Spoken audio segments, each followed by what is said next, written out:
predsednika opštine Lazara Rvovića da uruči novčani deo nagrade.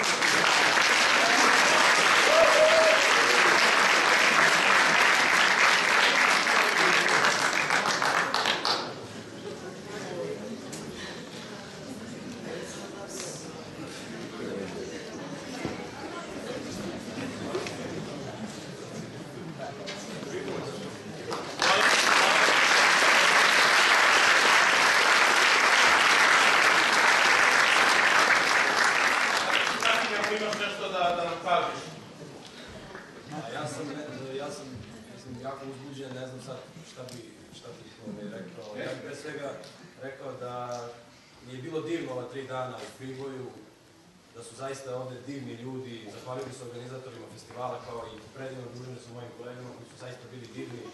Meni je jako krivo što se ovako završilo da je moralo da se bire između dvojice i ja da mogu da glasam, ja sam svoj glas dao.